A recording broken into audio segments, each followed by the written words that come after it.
सत्संगत्वे निस्संगत्वं निस्संगत्वे निर्मोहत्वं निर्मोहत्वे निश्चलतत्वं निश्चलतत्वे जीवन्मुक्तिः पुनरपि जननं पुनरपि मरणं पुनरपि जननी जठरे शयनम् इह संसारे बहुदुस्तारे कृपया पारे पाहि मुरारे। वैकुंठः पुरुष प्राणः प्राणद प्रणव पृथो हिरण्यगर्भस्सदृष्णो व्याप्तो वायुरधोष्टजः. பகவானுடைய சுத்தமான நாமாக்கள்ல ராமாவதாரத்தை பிரதானமாக கொண்டதான சில நாமாக்களை பார்த்தோம். ராமோ விராமோ விரஜோ மார்கோ நீயோ நயோ நய வீரஹ சத்தியமதாம் சிரேஷ்டோ தர்மோ தர்ம விதுத்தமா அப்படி அந்த தர்ம பிரதானமாக இருக்கக்கூடியதான ராமாவதாரம் அந்த நாமாக்களை பார்த்து கொண்டு அந்த ராமனுடைய உயர்ந்ததான உபலட்சித சைத்தன்யம் அதனுடைய ஸ்வரூபம் சுத்த பிரம்மத்தினுடைய ஸ்வரூபத்தை மேல சொல்லிட்டு வர வைகுண்ட புருஷ பிராணா பிராணதா பிரணவா புது. இதுல புது சக்கரவர்த்தியினுடைய ஸ்வரூபம் அவருடைய நாமாவ அடுத்ததாக இங்க நம்ம சொல்லணும். இதுவரைக்கும் பிராணதா பிரணவகான பிரணவ மகிமையை விசேஷமாக பார்த்தோம். பிரணவம் என்றால் ஓங்காரம். அந்த ஓங்காரத்தினுடைய மகிமையை விஸ்தாரமாக பார்த்தோம். எல்லா வேதங்களையும் சொல்லப்பட்டது, எல்லோராலையும் தெரிவிக்கப்படுகின்றதான ஓங்காரம். இந்த ஓங்காரமானது அதான் மூலம் எல்லாவற்றும். உமா அப்படின்னு சொல்றான் அம்பாளுக்கு பேர். உமா காத்தியாயனே கௌரி காளி ஐமவதீஸ்வரே அப்படி. உமா என்கிற பேரே உகாரம் மகாரம் அகாரம் சேர்த்தா ஓங்காரம்.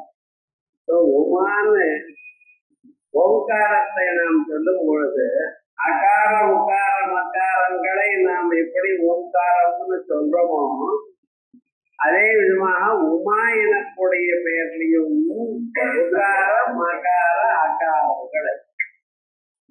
அதே போலயே ராமஹாங்கிற இடத்துலையும் ரேபம் இருக்கே அது உகாரத்துக்கு சமானம். வியாக்கரணத்துல ரேபம் தான் உகாரமானது. அதோரோ தப்ளுதா தப்ளுதே அப்படின்னு ரேபத்துக்கு உகாரம் சொல்லியிருக்க. அந்த உகாரமும் அகாரமும் மகாரமும் ராமநாமாவளியும் இருக்கு. இப்படி நீங்க பார்த்தலையானா அந்த ஓங்காரமானது எல்லாவற்றையும் ஊடுருவி நிற்கிறது. அந்த ஓங்கார ஸ்வரூபமாக ஓங்கார லட்சியமான ஒரு பிரம்மம் அங்க இருக்க அப்படின்னு அந்த ராம சைத்தன்யத்தை நாம் வசதியாக இப்படி சொன்னோம். பிறகு அந்த ஓங்காரத்தினுடைய ஸ்வரூபம் பல அவதாரங்கள் அந்த சைத்தன்யம் எடுத்து. இந்த அவதாரம்னா என்ன முதல்ல நமக்கு தெரியும். நாமும் பகவானுடைய ஒரு அம்சம்தான்.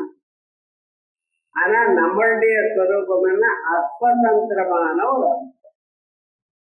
ஏன் ஜன்மாந்தரத்துல அவாவா பண்ணியதான கர்மாக்கு தக்கவாறு அவளுக்கு பிறவி கிடைச்சது.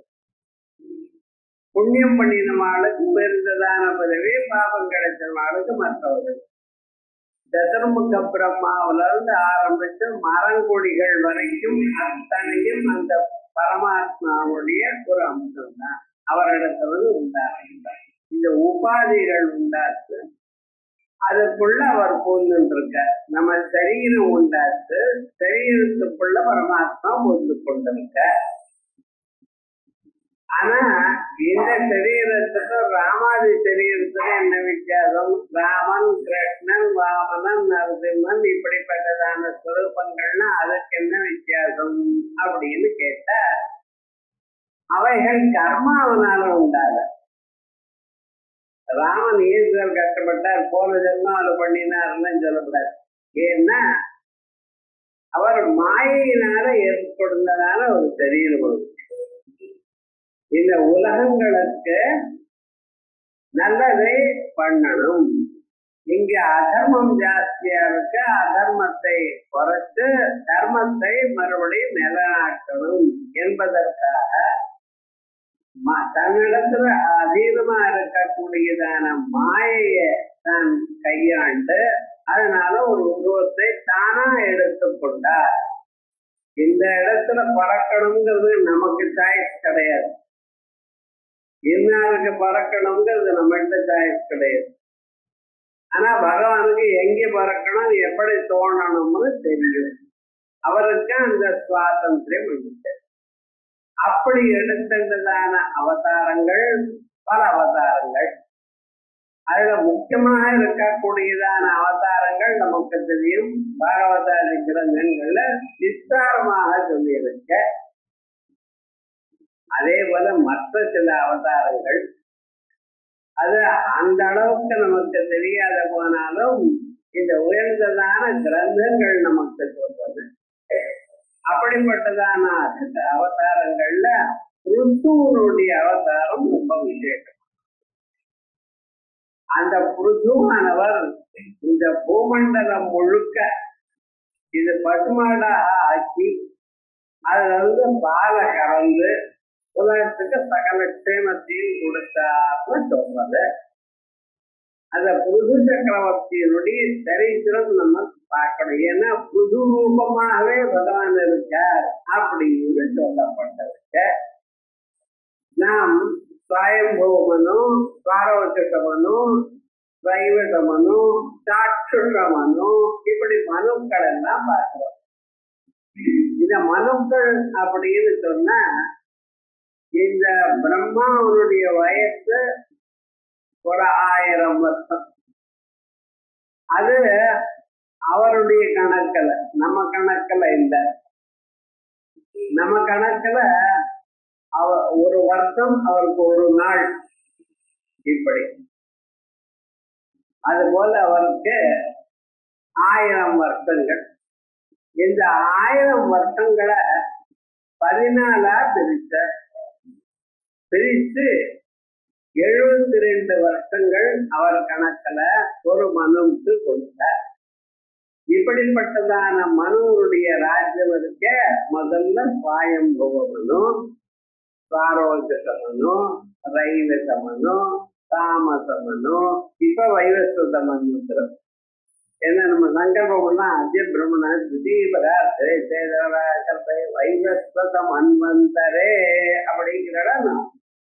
இப்ப இருக்கக்கூடியதான மனுவுக்கு என்ன பேரு? வைவஸ்வத மனுன்னு பேரு.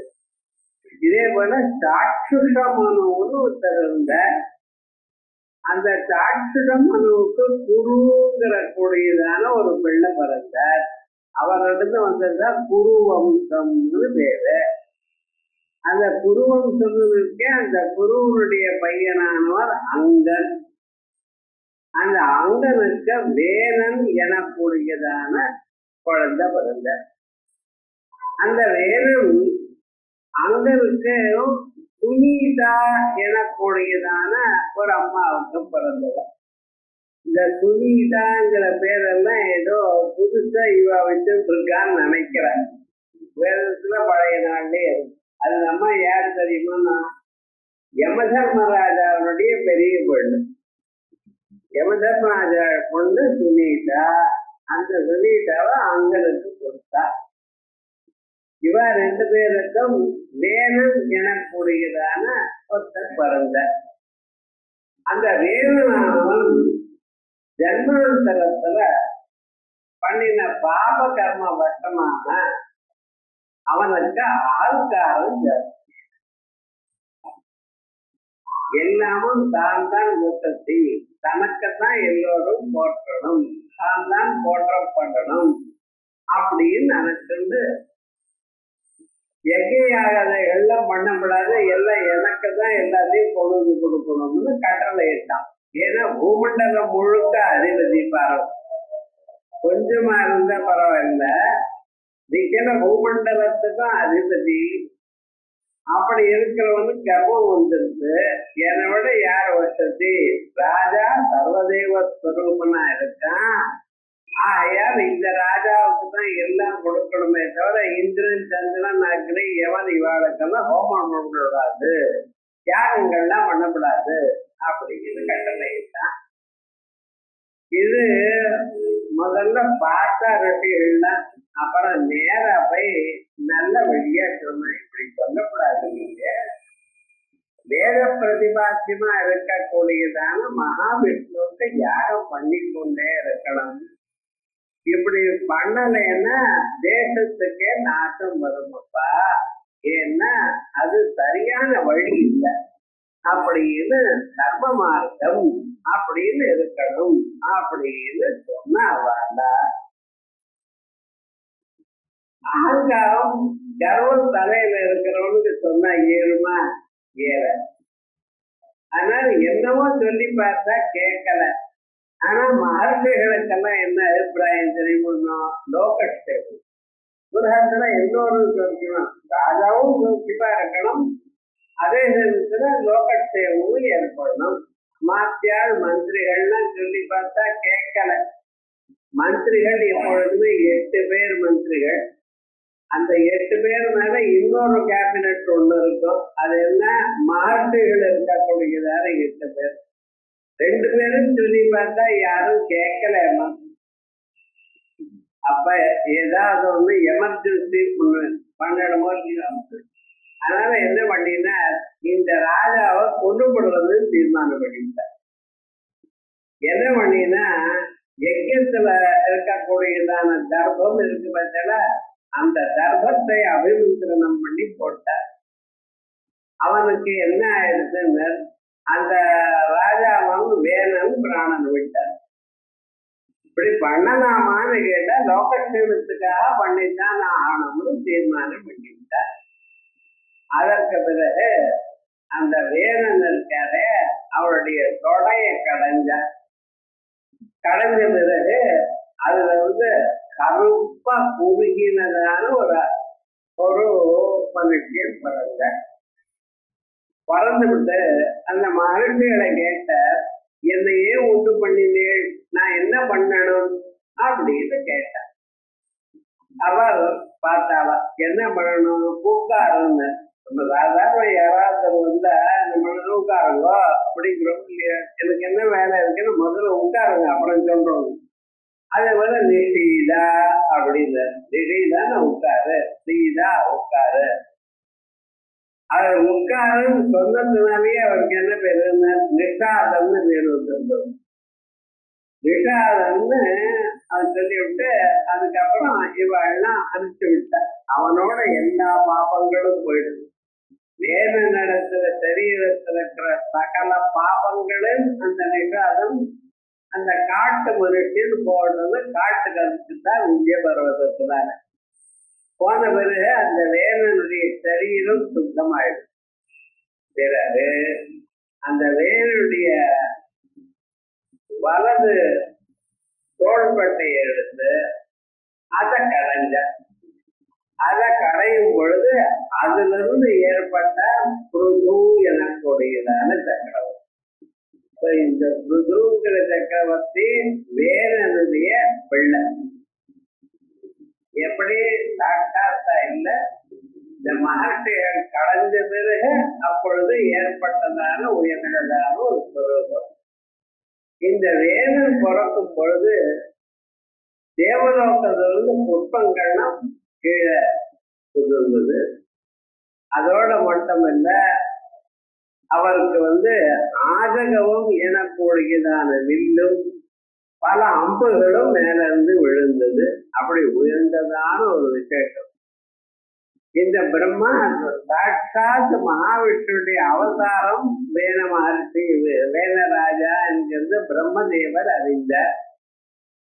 ஆங்கிரச மகர்ஷிய எடுத்துட்டு வர்றார். ரெண்டு பேரும் சேர்ந்து இந்த வேணனுக்கு ராஜ்ய பட்டாபிஷேகம் பண்ணினார். அந்த வேணனானவன் ராஜாவாக இருந்தார். இது புருது சக்கரவர்த்தி பட்டாபிஷேகம் பண்ணிருந்து ஆனந்தமாக ராஜ்யத்தை அற்புதமாக பரிபாலனம் பண்ணினான். ஏன்னா மகாவிஷ்ணுடைய அம்சம் இல்லையும் பாருங்க, ஒரு இடத்துல ரொம்ப மோசமா இருந்ததுன்னா பிருத்திவி அந்த பூமி அதுக்கே சரி பண்ணிக்கும். ஒரு ராஜா சரியா இல்லைன்னா கொஞ்ச நாள் ஆனப்புறம் வேற இன்னொன்னு வரும். இப்படி யாரு கர்ப்பிஷ்டாளா இருந்தாலும் அந்த கர்ப்பிஷ்டா இருந்தாலும் அதுக்கு தகுந்தா போல சரியாயிடும். அந்த நேச்சருக்கு தனக்கு தானே அட்ஜஸ்ட் பண்ணக்கூடியதான ஒரு குணம் உண்டு. அதை தெரியாம நம்ம என்ன கவலைப்படுறோம், எப்படி ஆயிடுது லோகங்கள்லாம் நாசமா போயிடுதோ, எங்க போறதோ என்னமோ அப்படின்னு நம்ம ரொம்ப கவலைப்படுவோம். கவலைப்பட வேண்டாம். அது அதுக்கு தகுந்தவர் நம்ம பண்ண வேண்டிய முயற்சி நம்ம பண்ணிட்டே இருப்போம். அதுக்கு தகுந்தா போல எல்லாம் சரியாயிடும். இப்படி இந்த புருது சக்கரவர்த்தி உண்டானார். தேசத்தை ரொம்ப நல்லா பரிபாலனம் பண்ணிட்டு இருந்தார். எல்லாமும் நல்லா தான் இருக்கு. ஆனா என்ன ஆச்சுன்னா ஆகாரம் கிடைக்கல. லோகத்துல ஜனங்கள் நல்ல வழியில இருந்தா தான் இந்த பூமாதானவர் சத்திய சமிருத்தியாக கொட்டுவார். பூமியை நம்பினவர் ஒரு நாளும் கெட்ட போனது இல்லை. அந்த பூமியில எல்லா பதார்த்தங்களும் கிடைக்கும். அப்படி இருந்த போதிலும் வெகு நாட்களாக இவர் பிருது மகாராஜா பட்டத்துக்கு வந்த பிறகும் தானியங்கள் முளைக்கல, காய்கறிகள் ஒன்றும் உண்டாகல. எங்க பார்த்தாலும் தாமம் இருந்தது. பிருது சக்கரவர்த்திக்கு கோபம், ஏன் இப்படி பண்றேன் அப்படின்னு சொன்ன. வேற மகாராஜ் இருக்கிற வரைக்கும் பயந்து அவருக்காக எல்லாத்தையும் கொடுத்தேன். என்னிடத்துல பூலோகத்துக்கு கொடுக்க வேண்டியதான தர்மம் எல்லாம் ஆயிடுது. தர்மம் இருந்தா தானே என்னால கொடுக்க முடியும். ஆகையால் ஜனங்களுடைய புண்ணியமும் எண்ணம் போடுது. ஏன்னா வெகு நாட்களாக வேணராஜா அவருடைய ஒரு ராஜ்யத்துல இவ யாகம் பண்ணல, யஜ்யம் பண்ணல, ஜபம் பண்ணல, ஹோமம் பண்ணல. இது எது பண்ணாலும் ஜபமே பண்றது விட்டுட்டா. ஏன்னா வேணராஜா அவனுடைய கட்டளை அப்படி இருந்தது. ஆகையால் ஒரே காமம் ஏற்பட்ட பொழுது என்னால எதையும் கொடுக்க முடியாது அப்படின்னு பிருது மகாராஜா கோபம். ராஜாவா நான் இருக்கேன், இவ்வளவு நல்ல காரியம் பண்ணிட்டு இருக்கேன், எல்லாமும் நான் பண்றதெல்லாம் லோகக்ஷேமத்துக்காக பண்ணி கொண்டிருக்கேன், இன்னும் புண்ணியம் போறதுல என்னமா அர்த்தம் அப்படின்னு ஆரம்பிச்சு அந்த பூமாதாவை சொல்றதுக்காக தன்னுடைய ஆஜகமம் எனக்கூடியதான வில்ல எடுத்துட்ட. பூமாதா என்ன பண்ணிட்டு ஒரு பசுமாடு வேஷத்தை எடுத்து ஓட ஆரம்பிச்சு.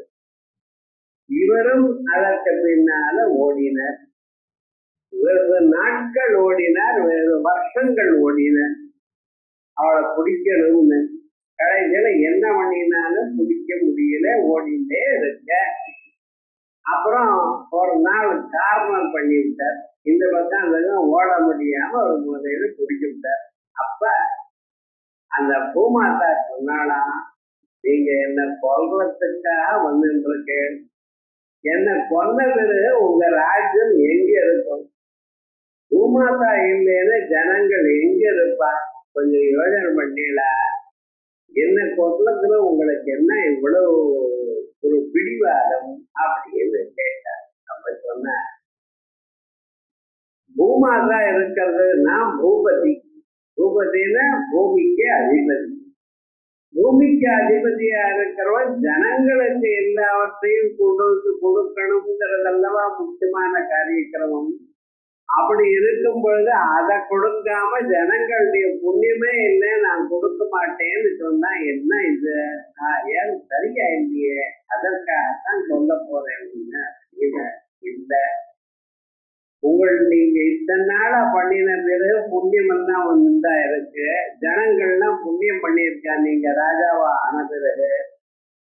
ஏன் நான் பசுமாடு வேட்டத்தோட இருக்கேன், என்னுடைய பாலை கறந்து பூமியில போட்டுருக்கோம், அப்புறம் பூமியில இருந்து சத்து சமுத்தி அதிகமாக வரும் அப்படின்னு சொன்ன. அதை சொன்னதுமே பூமாதாவை கலந்து அந்த பூமியில கொட்டின பிறகு சத்து சமுத்தி அத்தியதிகமாக ஏற்பட்டது. அப்படின்னு ஜனங்களுக்கெல்லாம் முன்னால இல்லாத அளவுக்கு எல்லா விதமான ஆகாரங்கள்லாம் கிடைச்சதா. பூமி பழுக்க ஆரம்பிச்சது, பூமி கொடுக்க ஆரம்பிச்சதுன்னு அது தாங்க முடியாது நம்மளால. எல்லாமும் கிடைக்கிறது. நீங்க என்னென்ன உங்க வாழ்க்கையில வேணுமோ, சேர் வேணும், டேபிள் வேணும், இரும்பு வேணும்னு எல்லாம் பூமியில இருந்தா கிடைக்கும். அதே போல ஆகாரம், பசுமாடு சாப்பிட்டா அதுக்கு நெல், பால் எல்லாமே பூமாதாங்க பரம்பரையா பூமி தான் எல்லாத்துக்கும் காரணம். அப்படி அந்த பூமி சத்து சமருத்தியோட அமிதமாக கொடுக்க தொடங்கிட்ட. அப்பொழுது பூமாதாவுடைய ஒரு கௌரவத்தினால விசேஷமாக எல்லாத்தையும் ராஜ்யம் மறுபடியும் ரகுவம்ச மகாராஜா காலத்துல எப்படி வந்ததோ அது மாதிரி ஆயிடுத்தான். அப்படி விசேஷமாக அந்த பூமண்டலத்தை கொண்டு அதுக்கப்புறம் கஜானா ரொம்பி போயிடுது, கொஞ்சம் நஞ்சம் இல்லை, அவ்வளவு வந்ததுமே அஸ்வமேத யாகம் பண்ண தொடங்கினார். இப்படி அஸ்வமேத யாகம் பண்ணும் பொழுது இந்திரனுக்கு அசூய வந்திருது. ஞாபகம், ஏன்னா லோகத்துல சாதாரணமாக ஒரு மனுஷால இருந்தா பரவாயில்ல, உலகத்துல எல்லோருமே ஸ்தோத்திரம் பண்ற அளவுக்கு வந்தாச்சுன்னா ரொம்ப பெரிய பஸ்ல இருக்கிறவாளுக்கு ஒரு கவலைத்தானே. இந்த அளவுக்கு அவர் ஸ்தோத்திரம் பண்ணிட்டு இருக்கார். பூமாதா சத்திய சமருத்தியோட எல்லாவற்றையும் கொடுக்கிறாள் என்று சொன்னதுமே அவன் பார்த்தானா, ஓஹோ இது மேல இந்த புருது சக்கரவர்த்தியானவன் நம்மளை மிஞ்சி போயிடுவாரோ. ஏன்னா தேவலோகத்துல தேவதைகள் எந்த ஒரு சந்தோஷம் ஆனந்தம் இருக்காளோ அந்த ஆனந்தம் இங்க பூலோகத்துல மனுஷர்கள் அனுபவிக்கிறான். இன்னும் அவள் சொல்லக்கூடிய புண்ணியாதிகள்லாம் பார்த்தது அவருக்கு ஆச்சரியம் ஒன்றுதான். இவ்வளவு புண்ணியம் இருந்ததே, ஆனால் ஒருவேளை இவர் என்னையும் ஜெயித்து விடுவாரோ அப்படின்னு இவரும் அஸ்வமேத யாகம் பண்ண தொடங்கின. அஸ்வமேத யாகம் ஆயிண்டே இருக்கு. அந்த சந்தர்ப்பத்துல இந்திரன் கோபம் வந்து இவர்கிட்ட அசூயப்பட்டு அந்த அஸ்வமேத யாகத்தினுடைய குதிரையை அவன் எடுத்துன்னு போயிட்டான். இது சாதாரணமா இந்திரன் வேலை தான். அது எப்பொழுதும் அப்படி நடந்தது. புராணங்கள்ல இது வந்துட்டே இருக்கும். ஏதோ இதை பிரதிபந்தகம் பண்ணும், இது சுலபமா பண்ணலாம். ஏன்னா இந்திரனுக்கு பலம் ஜாஸ்தி. அஸ்வமேத அஸ்வமேதத்தை அங்கே அந்த குதிரையை அப்படியே விடுவார். தேசம் தேசம் போயிட்டே இருக்கும். அந்த குதிரையை நம்ம தேசத்துல விட்டோம்னா அது பாட்டுக்கு வழி விட்டோன்னு நீங்க பொறுத்துண்டா போல, வழி விடாம அதை தடுத்து நிறுத்தினா அப்ப யுத்தத்துக்கு வருவா. இது அந்த அஸ்வமேத யாகத்தினுடைய ஒரு கட்டுப்பாட்டு.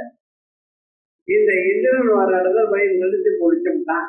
பிடிச்சிட்டுமே யுத்தம் நடந்தது. அப்ப விதிதாஸ் வந்து இவருடைய பிள்ளை. யார பிருதி சக்கரவர்த்தியுடைய பிள்ளை விதிதாஸ் வந்தது. அவருக்கு ஏதோ ஒரு பேர் இருக்கு. அந்த குதிரையை ஜெயிச்சு இந்திரனை ஜெயிச்சதுனால அவருக்கு விதிதாஸ்வன்னு பேர் வந்து. அப்படியே அவன் இந்திரனையும் ஜெயிச்சுட்டான். அந்த குதிரையை கொண்டு வந்தான். அமிதமான பிரபூதமான தனத்தினால இங்க அஸ்வமேத யாகத்தை பண்ணினார். அஸ்வமேத யாகத்தை பண்ணி ரொம்ப சந்தோஷப்பட்டு ஜனங்களை சந்தோஷப்படுத்தி கர்மத்தை மறுபடியும் நிலநாட்டினார். அதற்கு பிறகு அந்த பூமாதா, நீங்க இவ்வளவு தூரம் என் இடத்துல அபிமானத்தோட இவ்வளவு பண்ணினதுனால ரொம்ப சந்தோஷம்னு சொல்லி தனக்கு பிருத்வி எனக்கூடியதான பிருகுனுடைய பெண். அதனால பிருத்வி அப்படின்னு பிருகு சக்கரவர்த்தி பெண்ணாக இருந்து கொண்டு லோகத்துல எல்லோருக்கும் நன்மையை பண்ணினான்னு மகாவிஷ்ணுடைய அவதாரங்கள்ல ஒரு அவதாரமாக பிருகு சக்கரவர்த்தியை சொன்னார். பிருகுன்னு உலகம் முழுக்க வியாபிச்சவர்.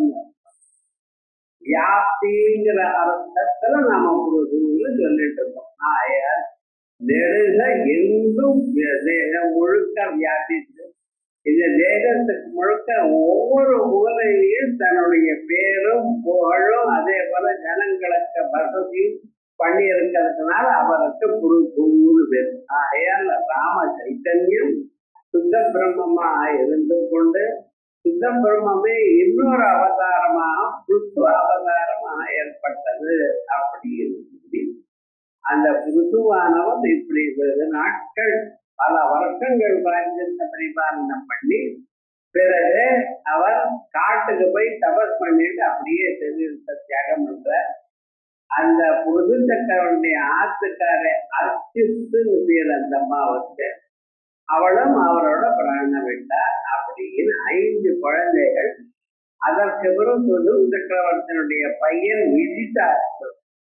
அவன் என்ன பண்ணான் தெரியுமா, ராஜ்யம் முழுக்க அப்பா எனக்கு கொடுத்திருக்கார், நான் ஒத்தனை ஏன் பரிபாலனம் பண்ணணும் அப்படின்னு ராஜ்யத்தை 5ஆ பிரித்து பூமண்டலம் முழுக்க 5ஆ பிரித்து என்ன பண்ண 5 பாகங்களா மற்ற 4 குழந்தைகளுக்கு 4 தம்பிகளுக்கும் கொடுத்துட்டான். இப்படி யாராவது நினைப்பாடா?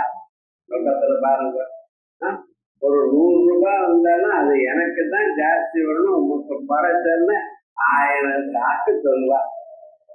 இது பாருங்க, ரொம்ப நிறைய காசு இருந்த போதிலும் முன்னோர்களுடைய காசுன்னா சொத்துன்னு சும்மா வருதோ இல்லையா, அது எனக்கு தான் வேணும் அப்படிங்கிற ஒரு எண்ணம் மனுஷியாளுக்கு இருக்குமா?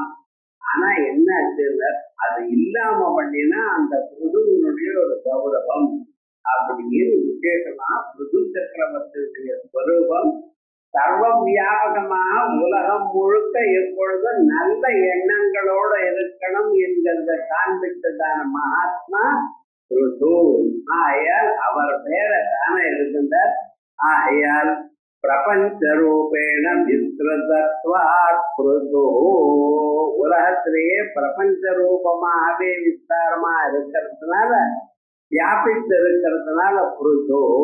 அதற்கு பிறகு ஹிரண்ய கர்ப்பா சம்பூதி காரணம் ஹிரண்யம் அண்டம் யத் வீரிய சம்பூதம் ததஸ்ய கர்ப்பே இது ஹிரண்ய கர்ப்பா. அடுத்ததா ஹிரண்ய கர்ப்பம். இந்த ஹிரண்ய கர்ப்பர சம்பூதிஞ்ச விநாசஞ்ச யத்வேதோ பயகஸ்தா அப்படின்னு சொல்லி ஈட்டாவாசிய சம்பூதி விநாசம் அப்படின்னு 2 சொல்லு. அது சம்பூத்தின்னு அசம்பூத்தின்னு சொல்லணும். நாம வாழ்க்கையில எப்படி வாழணும் அப்படின்னு ஸ்ருதி சொல்லணும். முதல்ல ஈட்டா வாக்கியமிதம் சர்வம் யத்கிஞ்ச ஜகத்யாம் ஜகத் தேன த்யக்தேன புஞ்சிதாஹ மாத்ரதா தஸ்ய வித்தனம் அப்படின்னு தாங்கள் பார்க்கக்கூடியதான எல்லா பொருளையும் ஈஸ்வர பாவனையோட பார்க்கணும். இதை டேபிள் பார்த்தா நான் ஈஸ்வரன் நினைக்கிறோம், புத்தகத்தை பார்த்தா ஈஸ்வரன் நினைக்கிறேன். ஒவ்வொன்றுலையும் ஈஸ்வரன் இருக்கார், பகவான் ஒவ்வொன்றுலையும் இருக்கார். எப்படி இருக்கார்? சத்ரூபமா இருக்கார். அவர் சத்ரூபமா இருக்கத்தோட்டதான் அது இருக்குன்னு தாங்கள் அறியுங்கள். எந்த பொருளையும் இருக்குன்னு அறிவதனால காரணம் என்ன? ஏன் அறிகிறேன்? இத இது நூல் வேஷ்டி, காட்டன் வேஷ்டி. ஏன் காட்டன் வேஷ்டின்னு சொல்லுங்கள்? அது நூலால செய்யப்பட்டது காட்டன் வேஷ்டி. சில்க் சாரிங்கிறது ஏன்? அது சில்க்னால பண்ணப்பட்டது சில்க் சாரிங்கிறது. அதே போலயே சங்கடகான்னு சொல்றோம். ஏன்? சத்துல இருந்து உண்டாங்க. உலகம் முழுக்க எந்த பதார்த்தமும் சத்துல இருந்து உண்டாச்சு. அதனாலதான் சன் கடா, சன் பட்டா, சேர் இருக்கு, டேபிள் இருக்கு, கதவு இருக்கு, சவர் இருக்கு, மனுஷன் இருக்கா. இந்த இருக்குன்னு சொல்றோட அந்த இருத்தல்ங்கிறது தான் பிரம்மம். அவரிடத்துலதான் உலகங்கள்லாம் உண்டாச்சு. அப்படி சகல பதார்த்தங்களும் அதுல இருந்து உண்டாச்சு. அந்த பரமாத்மா எல்லா பொருளையும் இருக்கார் என்கிறதை உணரணும். ஆகையால் நீங்க எதை பார்த்தாலும் பரம்பொருளாக பார்க்கணும். இதுதான் முதல் உபதேசம். எந்த பொருளை பார்த்தாலும் அப்பொருளில் பகவானுடைய தத்துவத்தை தாங்கள் அறியணும் அப்படின்னு சொன்னார். சரியா வரல சார். ஏன்னா பகவானை பார்த்தா நமக்கு டே டு டே ஆக்டிவிட்டிஸ் வரல.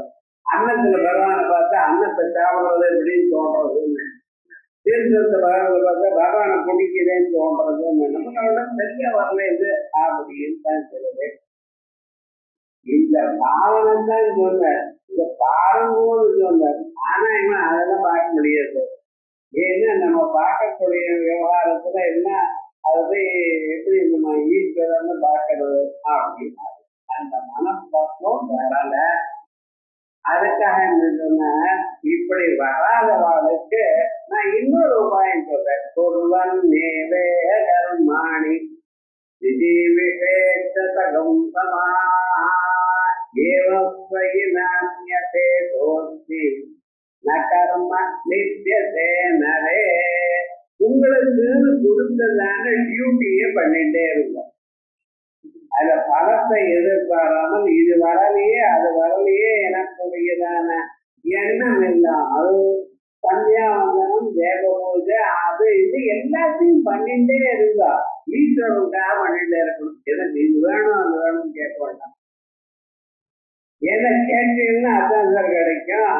கேட்காம இருந்தா மோட்டமும் கிடைக்கும், இதுவும் கிடைக்கும். ஆனா அதெல்லாம் கேட்டு உங்களுக்கு வர வேண்டியதான பதார்த்தத்தை குறைச்சிக்காதீங்க. ஆகைய எதிரையும் அகங்காரம் இல்லாமல் அபிமானம் இல்லாமல் பண்ணிக்கொண்டே இருந்தோம். உங்களுக்கு வேண்டியதான கர்மாக்களை, உங்களுக்கு வீட்டமான கர்மாக்களை ஒரு நாள் அதை பறிக்கும். ஒரு நாள் பறிச்சது தரணும். இன்னைக்குன்னா வேணும் எனக்கு சொல்ல. இன்னைக்கு வேணும்னு நினைச்சோன்னா இன்னைக்கு நீங்க எதை கேட்கிறோடோ அதுதான் கிடைக்கும், மேல கிடைக்கும். ஆனா உங்களுக்கு எப்ப கொடுத்தா கரெக்டா அதுல ஒரு தொந்தரவு வராதோ அந்த சமயம் பார்த்து கொடுங்க. ஒரு நாள் கூட ஒரு நிமிஷம் கூட லேட் பண்ண மாட்டேன். உங்க வாழ்க்கையில எப்பொழுது அதை வரணுமோ, எப்பொழுது வந்தால் நீங்க நிஜமாகவே சந்தோஷமா இருக்கீங்களோ அந்த சமயத்தை தேடி பகவான் அதை கொடுப்பார். ஆனால் நீங்க என்ன பண்ணணும், பலத்தை எதிர்பாராமல் கர்மாவை பண்ணிக்கொண்டே இருக்கணும். உங்களுக்கு எல்லாம் உங்களுக்கு எது சொல்லியிருக்கோ அதை மட்டும் பண்ணினா போதும் அப்படின்னு ரெண்டாவது பலத்தில் சொன்னார்.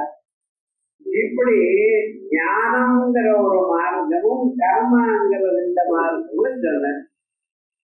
கர்மாங்கிற ரெண்டாவது மார்க்கம் சொன்னேட அந்த கர்மா எத்தனை விதம்னு, இந்த பிசிக்கலா சரீரத்தோட பண்ணக்கூடியதான கர்மா ஒண்ணு, ரெண்டாவது மனசுனால பண்ணக்கூடியதான கர்மா ஒண்ணு. இல்லையா? மனசுனாலேயே தியானம் பண்றோம், மனசுனாலேயே ஜபம் பண்ணிட்டு இருக்கோம், சரீரத்தினால பூஜை பண்றோம், ஹோமம் பண்ணிட்டு இருக்கோம். இப்படி சரீரத்தினால 4 பேருக்கு சோஷியல் சர்வீஸ் பண்ணிட்டு இருக்கேன். இதெல்லாம் ரொம்ப நல்லதுதான். ஆனா இந்த கர்மாக்களப்படி சரீரத்தினால பண்ணக்கூடியது சிலது, மனதனால பண்ணக்கூடியது சிலது. சரி, இது தனித்தனியா இதை மட்டும் பண்ணலாமா அதை மட்டும் பண்ணலாமான்னு சரீரத்தினால பண்ணக்கூடியதான கர்மாக்களையும் பண்ணுங்க, அதோட மனசுனால பண்ணக்கூடியதான உபாசனையும் பண்ணுங்க. இதையும் அதையும் சேர்த்து பண்ணுங்க. அவித்யா மிருத்யம் தீர்வா வித்யாமிருதமஸ்னுதே. அவித்யா கர்மாக்கள்னால மிருத்யம் தீர்வா சுவாபாவிகமான பிறந்த வேதிக்கு நமக்கு இருக்கக்கூடியதான விருப்பு வெறுப்புகளை தாண்டி வித்யா உபாசனையினால் அமிர்தம் தேவதாபாவம் உங்களுக்கு கிடைக்கிறது. இந்த மாநிலனா இருக்கக்கூடியதான நிலையை விட்டு தேவமா நீங்க ஆகக்கூடியதான ஸ்வரூபம் வரும் அப்படின்னு முதல்ல சொன்னார். அதுக்கப்புறம் இன்னொரு சந்தேகத்துக்கு முடிவே இல்லை பாருங்க. சரி கர்மாவும் பண்றேன், பேரலைன் இருந்ததுன்னா உபாசனம் பண்றேன். உபாசனம் பண்ணும் பொழுது அது அவ்யக்தமாக உருவம் இல்லாததாக பகவான உபாசனம் பண்ணுமா, உருவத்தோட போயின பகவான உபாசனம் பண்ணும்? நீங்க சொன்ன பிறகுதான் சார் எனக்கு இந்த டவுட் வருதுன்னு. இப்படி எல்லாம் உபாசனம் பண்ணணுமா அப்படின்னா கொஞ்ச நேரம் அதையும் உபாசனம் பண்ணுங்க, கொஞ்ச நேரம் இதையும் உபாசனம். அதான் அசம்பூதி சம்பூதி.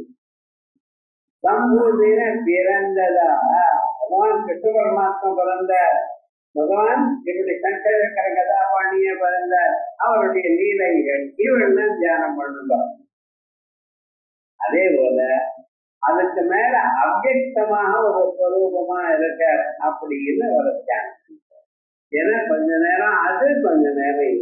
ஏன்னா அவ்யக்தமாக நேரங்கள தியானம் பண்ணுவது என்கிறது எப்பொழுதும் எல்லோராலையும் முடியாது. ஆனா அதுதான் வசதி. உருவமே இல்லாததான அந்த ஸ்வரூபத்தை நாம் தியானம் பண்ணலாம். ஆனா அது எல்லோராலையும் முடியாது. ஏன்னா நம்ம ஒரு உருவத்தை கொடுத்துதான் நம்ம மனசுக்கு வழக்கம் இருக்கு. ஆகையால் இதையும் அதையும் மாற்றி மாற்றி பண்ணுங்க. ஓங்கார உபாசனம் பண்ணுங்க, அல்லது வேற நிற்கலமான ஒரு பிரம்ம உபாசனம் பண்ணுங்க, அல்லது உருவத்தோட இருக்கக்கூடியதான அம்பாள உபாசனம் பண்ணுங்க.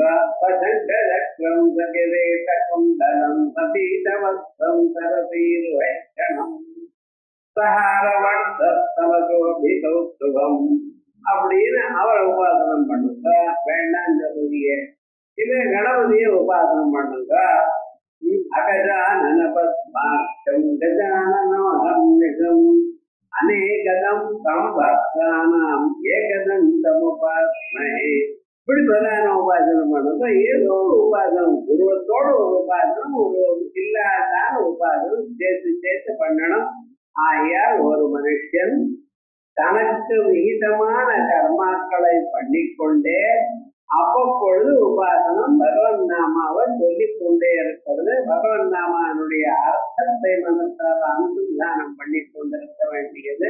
இப்படி பண்ணிக்கொண்டே இருந்ததையானால் மிக உயர்ந்ததான நிலையை அடைவீர்கள் அப்படின்னு சொல்றது ஈசாவாஸ்ய உபனிஷத்து. அதுல சம்போதிஞ்ச விநாசஞ்ச யஸ்தத்வேதோ பயகஸ்தான்னு சொல்றது பத்தியில நிர்குணமான உபாசனமும் சகுணமான உபாசனையும் சேர்த்து பண்ணணும். அந்த சம்பவம் தான் இரண்ய கர்ப்ப சம்பூதி காரணம். இரண்ய கர்ப்பர் என்கிறவர் இவர் தான் சம்பூதி. இவர் உண்டாகிறதுக்கு காரணமா இருக்கிறது அசம்பூதி. அவர் இரண்மயம் அண்டம் யத்வீரிய சம்போதம். இரண்மயமான ஒரு அண்டம், தங்கமயமான ஒரு அண்டம் எவ்வளவு உண்டாச்சோ அவருக்கு இரண்ய கர்ப்பர்னு பேரு. இவ்வுலகம் எல்லாம் சேர்ந்து தங்கம் போல இருக்கு. இதை தன் வயத்துல வைத்துக் கொண்டிருந்தாராம். வயத்துல வைத்துக் கொண்டிருந்தாரு, அவர் அதை வெளியே கொண்டு வந்தார்னு அர்த்தம். அப்படி அவருக்கு இரண்ய கர்ப்பர். இரண்ய கர்ப்பர் தன் வயத்துல இருந்தவர். அதனால்தான் இன்னொருத்தருக்கு தானம் பண்ணும் பொழுது இந்த மந்திரம் சொல்றார், இரண்ய கர்ப்ப கர்ப்பஸ்தம். இரண்ய கர்ப்பரை தன் கர்ப்பத்துல வைத்துக் கொண்டவர். ஹேம பீஜம், தங்கத்தையே பீஜமாக இருந்தவர். விபாவதோ அனந்த புண்ணிய பலதம். நீங்க கொடுக்கக்கூடியது 1 ரூபாவா இருந்தாலும் உங்களுக்கு திரும்பி வரப்போ 1 கோடி ரூபாவா வரணும். அனந்த புண்ணிய பலதம். அதான் நம்ம மதத்துக்கும் மற்றவர்களுக்கும் சயின்ஸ் என்ன சொல்றது, தவத்துல பந்து வீசினீங்கன்னா அந்த பந்து திரும்பி உங்ககிட்ட தான் வரும். எவ்வளவு வேகமா வீசினோ அவ்வளவு வேகமா தான் வரும். ஆனா எங்க மதத்துல அப்படி இல்லை. நீங்க ₹1 கொடுத்து ஸ்ரத்தையோட கொடுத்தோம்னா அது கோடி ரூபாவா திரும்பி வரும். தேசே காலேஷ பாத்திரேஷ. மதராசுல பண்ணினா தானம் ஒரு மாதிரி, காசியில பண்ணினா ஒரு தானம் ஒரு மாதிரி. ஏன்னா புண்ணிய கஷேத்திரத்துல பண்ணினா அதிகமான பலம். அதே மாதிரியே சாதாரண நாட்கள்ல பண்ணினா ஒரு பலம், விசேஷமான நாட்கள்ல பண்ணினா அதுக்கு அதிகமான பலம். சாதாரணமான பாத்திரத்துல கொடுத்தா ஒரு கெட்டிக்கு கொடுத்தா ஒரு பலம். வேதாத்தியனம் பண்ணிட்டு சாஸ்திராத்தியனங்கள்லாம் பண்ணிட்டு ஆச்சாரத்தோடு இருக்கக்கூடியதான ஒரு மகானுக்கு பண்ணினா அதை விட அதிகமான ஒரு பலம். ஆகையால் கொடுக்கறது ஒன்னா இருந்தாலும் அது ரிட்டர்ன் ஆனது உனக்கு அதிகமா இருக்கு. அதனால என்ன பண்ணணும்னு, எப்ப தியானம் பண்ணும் பொழுது அவரை நினைச்சுட்டு தானம் பண்ணுங்க. யார? பகவான பரபிரம்மத்தை. ஓம் தத் சதி பிரம்மணா நித்தியவிதா அப்படின்னு அந்த பிரம்மத்தை நினைக்கணும். அந்த பிரம்மம் யாருதான்? இரண்யகர்பகரம் தத்தம் நேமபீஜம் விபாவதோ அனந்த புண்ணிய பலதம். இதுக்கு என்ன கேட்கிற? அத சாந்தியும் வேற ஒண்ணு கேட்க, மனசாந்தியை கொடுங்க. அத சாந்திமே. எனக்கு வாழ்க்கையில எத்தனையோ கொடூரமான பாபங்கள் தங்கி இருக்கு. ஏன்னா எனக்கு வரக்கூடியதான ரிசல்ட் பார்த்தாலே தெரிகிறது. எந்த ஜென்மாலும் எந்த பாபம் பண்ணினேனோ தெரியலையே. எல்லா ஜனங்களுக்கும் கிடைக்கக்கூடிய விஷயமும் நமக்கு கிடைக்கலையே அப்படிங்கிற சோதனாலுக்கும் நேரு பாத்திரமான உலகத்துல வேற யாருமே கிடைக்கலையா? எல்லா ப்ராப்ளம்ஸும் எனக்கு தான் வந்து சேரணுமா அப்படிங்கிறது. அப்படி ஆயிரம் கொஞ்சம் யோசனை பண்ணிருக்க. நம்ம வச்சுதான் அவர் சொல்லிட்டு இருக்க. இப்படி எல்லோருக்கும் கிடைக்கிறது நமக்கு கிடைக்கலன்னு நம்ம என்ன கருது நல்ல யோசனை பண்ணி பார்த்தேன்னா அப்ப என்ன சொல்லணும்? ஏதோ ஜன்மாந்திரத்துல எதை பண்ணிடணுமோ தெரியல, அதெல்லாம் என்னை விட்டு போகணும் அப்படின்னு எதை தானம் பண்ணி அந்த தானம் பண்ணும் பொழுது நினைக்கிறீங்கள அந்த இரண்யகர்பனா இருக்கிறவர் யார்? இந்த பரமாத்மா சொல்றார். இரண்யகர்பதம் பூதி காரணம். இரண்யகர்பரும் உண்டாறதுக்கு காரணமாயிருக்கக்கூடியதான இரண்மயம் அண்டம் எஸ்வீரிய சம்போதம். இரண்மயமான அண்டம் யாருடைய வீரியத்தினால உண்டாச்சோ ததஸ்ய கர்ப்பே, அது இவருடைய கர்ப்பத்தில இருக்கன இரண்ய கர்ப்பா. அடுத்த நம்ம குருதோ இரண்ய கர்ப்ப சத்ருக்னா. அடுத்தது சத்ருக்னான்னு. இப்ப ராமாவதாரம்னு சொல்லிட்டே இருக்க, இன்னும் விடல. அவருக்கு சத்ருக்னன்னு ஒரு தம்பி இருந்தார். தம்பின்னு சொன்னா ராமனோ லக்ஷ்மணனோ பரதனோ சத்ருக்னோ எல்லாரும் மகாவிஷ்ணுடைய அம்சங்கள் தான். பிரதானமான அம்சம் ராமன். ஆதிசேஷனா இருக்கிறவர் அவர் லக்ஷ்மணனா பிறந்தார். அதேபடியே அவருடைய குணம், அவருடைய கையில இருக்கக்கூடியதான சக்கரமானது சத்ருக்னாய். அந்த சக்கரஸ்வரூபம் சத்ருக்கு. இந்த சத்ருக்னு சொன்னா சத்ருக்களை கொல்வதற்காக வந்தவர். அதே மாதிரியே நம்ம வேதாந்தம் பார்த்தோமையானால் முக்கியமா நமக்கு என்ன வரணும்? உள்ள இருக்கிற சத்ருக்கள் நம்மளை விட்டு போகணும். அது போகல சார். 20 வருஷமா வேதாந்த வாசிண்டே இருக்கேன். முன்னால எந்த அளவுக்கு கோபம் இருக்கோ அதை விட கொஞ்சம் ஜாஸ்தியா இருக்கு அப்படின்னு சொன்னா வேதாந்தம் வாசிக்கிறேன்னு. ஆனா அப்படி ஆகாது, நிச்சயமா ஆகாது. நீங்களே யோசனை பண்ணி பாருங்க. ஒரு 10 வருஷத்துக்கு நம்ம முன்னால நமக்கு எந்தெந்த விஷயங்கள்ல ஆசை இருந்ததோ அந்த ஆசை குறைஞ்சின்றது. ஆசை குறைஞ்சிருந்தா பொருள் நம்மகிட்ட வந்துட்டே இருக்கலாம். அது பகவத் அனுகிரகம். இருந்தாலும் நமக்கு இது வேணும் எனக்கூடியதான ஆசை குறைஞ்சிருந்தது. இந்த பொருள் வேணும், அந்த பொருள் வேணும், அது வேணும், இது வேணும், அலையிறதே கிடையாது. வந்ததா சரி, வரலையா சரி, இப்ப அதுவும் பகவத் பிரசாதமா எடுத்துக்கிறோம் அப்படின்னு நினைச்சுட்டு இருக்கோம். ஆனா என்ன, முன்னால இருக்கிறத விட அதிகமா வருது. வீடு முழுக்க குப்பையா இருக்கு. இருந்தாலும் ஏன்னா வாஞ்சிதாதபி அதிகபல பிரதாத்ரி அம்பாளுடைய சரணங்களே வாஞ்சாதகன் சமதிகம் பயா திராத்தும் தாத்தும் பலமபிச்ச வாஞ்சா சமதிகம் அப்படின்னு உங்களுடைய சரண்யே லோகானாம் தவகி சரணாவேவ நிபுணம். அந்த அம்பாளுடைய சரணங்களை பூஜை பண்ணினாலே போதும்னு சொல்றது. அதே போல அத்தனை பதார்த்தங்களும் வந்து கொண்டிருக்கு. ஆனா இந்த மனசுக்குள்ள இருக்கக்கூடியதான இந்த ஆசை முதலியவர்களும் குறையணும். வேதாந்தம் வாஸ்த நிச்சயமா குறையும். ஆனா சில பேர் தெரியறது இல்லை, அவ்வளவுதான். அந்த உள்ள இருக்கிற சத்ருக்கள் யார்த்த அப்படின்னா காமயேஷ குரோதயேஷ ரஜோகுண சமுத்பவா மகாசனோ மகாபாப்மா வித்யேன மிக வைரினம். எல்லோருக்கும் ஒரு விரோதி ஒருத்தர் இருக்க. என்னென்ன ஆசைன்னு ஒண்ணு. அந்த ஆசையா இருந்த விரோதி ஆகாது. ஆசை சிவனுக்கு கோபமா ஆயிடுறது. கோபமும் எப்படி கோபமாக பரிணமிக்க, இன்னொருத்தர அடிக்கிற அளவுக்கு கோபம் உண்டு. அடிக்கிறதும் உதைக்கிறதும் அப்படிங்கிற பண்ற அளவுக்கு நியாயமா உங்களுக்கு அதிகாரம் இருக்க. இன்னொருத்தர வைக்கிறதுக்கோ இல்ல அடிக்கிறதுக்கோ அதிகாரம் இருக்க. மனுஷனுக்கு அதிகாரம் கிடையாது. ஒருத்தரை அடிக்கணும்னா அம்மாவுக்கு தான் அதிகாரம் உண்டு. ஏன்னா அந்த அம்மா தான் இந்த சரீரத்தை பெற்றா. அம்மா ஒட்டித்தான் அடிக்கலாம் இந்த சரீரத்தை. அப்பா கூட அடிக்கப்படாது. அப்பா என்ன பண்ணா அதட்டணும், அடிக்கப்படாது. அம்மாவுக்கு தான் அந்த அதிகாரம்னு சொல்ற. ஆனா இப்ப அம்மாவுக்கு அதிகாரம் ஒண்ணும் தெரியல. இவனே அம்மாவை அடிக்கிறானு அப்படிங்கிறது அடிக்கப்பட அந்த காலம் அப்படி மாறி போயிடுது.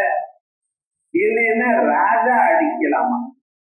சர்வ விவகார சாஸ்திரத்துல விவகார தர்மத்துல ராஜா பனிஷ் பண்ணலாம், போலீஸ்காரன் பனிஷ் பண்ணலாம் அப்படின்னு சொல்றது. ஆனா இந்த அளவுக்கு நாம ஜனங்களை இன்னத்துல அடித்து உதைச்சு என்னென்னமோ பண்ணிட்டு இருக்க பார்த்தீங்களா லோகத்துல. இது எதனால வந்திருக்க? குரோதத்தினால வந்தது. காமம், குரோதம். அதே போலயே லோகம். இன்னொருத்தருடைய காசை இன்னொருடைய பொருள் எனக்கு வேணும் அப்படின்னு தப்பு இல்லை. ஞாபகம், நம்ம நாட்டுல பழைய நாள்ல எங்கேயாவது தங்கம் கீழே விழுந்துருச்சுன்னு வச்சுங்களேன், 10 நாள் ஆனப்புறம் போய் தேடி பார்த்தா அங்கேயே இருக்குமா. யாரும் எடுத்துக்க மாட்டாளாம். ஏன்னா இது எனது இல்லைன்னு நினைச்சாலும். ஒவ்வொரு மனுஷனும் ஒரு பொருளை பார்த்ததுன்னு அவன் அதை எடுத்துக்கொள்ளணும்னா எனதுன்னு தீர்மானமானதான் எடுத்துக்கொள்ளும். சந்தேகமா இருந்தாலும் மாற்ற போல இருக்கு அப்படின்னு எடுத்துக்க மாட்டாளாம். நமதுதான் அப்படின்னு நிச்சயமா தெரிஞ்சாதான் அவ எடுத்துப்பா. இல்லைன்னா அது அங்கேயே இருக்கு, யாராவது எடுத்துக்கிட்டோம். அப்படி நீங்க நினைச்சு பார்க்க முடியுமா? இன்னைக்கு விவகாரம் என்ன, இன்னொருத்தருடைய காசு எனக்கு வேணும்னு நினைக்கிற பார்த்தால இந்த ஒரு தோஷத்துக்கு லோபம்னு. காம, குரோத, லோப, மோகம். எங்க சந்தோஷம் இல்லையோ அங்க சந்தோஷம் இருக்குன்னு நினைச்சிருந்தா அதுக்கு பின்னால ஓடிட்டு இருக்க பார்த்தீங்களா, இதான் மோகம். என்ன மோகமோ இதுல அப்படிங்கிறது பார்த்தீங்களா, அது மோகம். அதுக்கப்புறம் மதம், கர்வம். இவன் எதை பார்த்து கர்வத்தை அடையிறான்னு தெரியணும். நீங்க வாசிச்சிருக்கேன்னு என்ன வாசிச்சாலோ அது சமுத்திரத்துக்கு முன்னால ஒரு துணி எவ்வளவு வாசிச்சாலும், ஏன்னா அவ்வளவு வாசிக்க வேண்டியது இருக்கு. ஐஸ்வர்யம்னு சொல்றல, இந்த பூமண்டலம் முழுக்க இருக்கக்கூடியதான ஐஸ்வர்யவான்களுக்குள்ள நமக்குள்ள என்ன ஐஸ்வர்யம் இருக்கு கொஞ்சம் யோசனை பண்ணி பாருங்க. அழகுங்கிறத அது டெம்பரரி, ஒரு நாளைக்கு ஜுரம் வந்தா போயிடும். சரீரத்துல பலம்ங்கிறத அதுவும் ஒரு க்ஷணம் ஓடி போயிடும். பலம் இருக்கா போல இருக்கும், கொஞ்சம் வயசாயிடுச்சுன்னா எல்லாம் போயிடும். அப்ப எது சாஸ்திரம், எதை கண்டு உங்களுக்கு கோபம் வந்து கர்வம் வருது, வேதனை பண்ணி பார்த்தீங்கன்னா கர்வம் போயிடும். அதுக்கப்புறம் மாஸ்டரியம் சாதாரணமா போகாதுன்ட்டாங்க. எதுன்னு இன்னொருத்தர் நன்னா இருந்தா அது அவனுக்கு பொருந்தாது. அது பாருங்க, அந்த ஒரு குணம் இருக்க.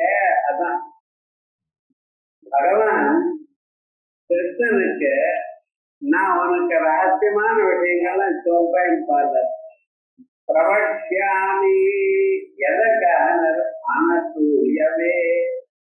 நீ யாரை கண்டாலும் வைத்தறிச்சல் படுறது இல்லை. எவ்வளவு இதுவா இருந்தாலும் சரி அவரிடத்துல வைத்தறிச்சல் நீ படுறது இல்லை. இந்த ஒரு நல்ல குணம் இருக்கு, ஆகையால் நான் உனக்கு கொடுக்கிறேன்னு சொல்ற ஞானத்தை நான் இதே முக்கியதமும் பிரவக்ஷாமி அனசூயவே யஜ்ஞாத்வா மோட்சத்தை அசுபார். எதை அறிந்து கொண்டு உனக்கு ஒரு கவலையும் இல்லாதான எல்லாத்தையும் அடைவாயும் அப்படிப்பட்டதான ஒரு ஸ்வரூபத்தை நான் சொல்றேன்.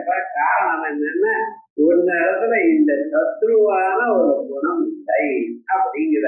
அதே போல இந்த அசூயான குணம், இந்த அசூயை இல்லாத போனாலே நீங்க குணாதீத்தன் ஆயிடுவலாம். அத்திரின்னு ஒரு மகர்ஷி, அவர் அந்த அம்மா அவருக்கு ஆத்துக்காரிக்கு பேரு அனசூயான பேர். அனசூயான அசூயை இல்லாதவள்.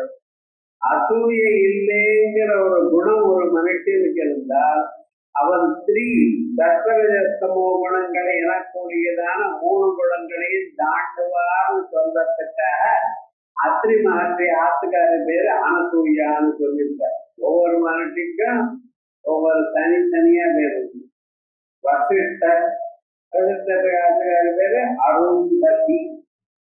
ருந்தா அப்படின்னா தடுக்கிறது. அருந்ததி எதையும் தடுக்க மாட்டார். வாழ்க்கையில ஒரு தடுப்பும் பிரதிபந்தமும் வராது. எப்ப வராது? புலமை அடக்கினீர்களினால். அதனால வசிஷ்டரான இந்திரிய நிகிரகம் பண்ணவர் அப்படின்னு.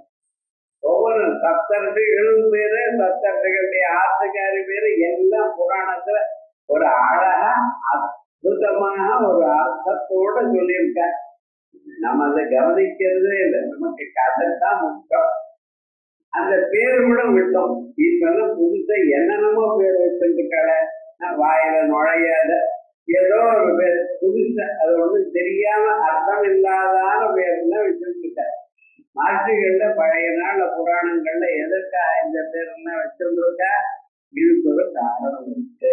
இப்படி மனசுக்குள்ள இருக்கக்கூடியதான சத்ருக்கள் 6 பேரு: காம, குரோத, லோக, மோக, மத, மாத்தரியங்கள். இந்த 6 சத்துக்களையும் கொள்ளணுமையான வேதாந்த சிரவணம் குருமுகமாக அந்த சதாச்சாரத்தோட வந்திருக்கணும். அப்ப நிச்சயமாக இது போகிவிடும். ஏன்னா இந்த வேதாந்தமானது அத்தியாத்ம வித்யா. வித்யானா மற்ற எல்லா வித்தியைகளை விட இந்த வித்தியானது உங்களை மாற்றி விடும். உங்களுடைய கேரக்டரை மாற்றி உங்களுக்கு நல்லதா கொடுக்கக்கூடியதான சாஸ்திரம் இந்த சாஸ்திரம் தான். அதனால்தான் இந்த சாஸ்திரத்தை சௌனக்கரத்தை சொல்லும் பொழுது பிரம்ம வித்யாம் சர்வ வித்யா பிரதிஷ்டாம் அதர்வாய ஜேஷ்டபுத்ராய சர்வ வித்யா பிரதிஷ்டா.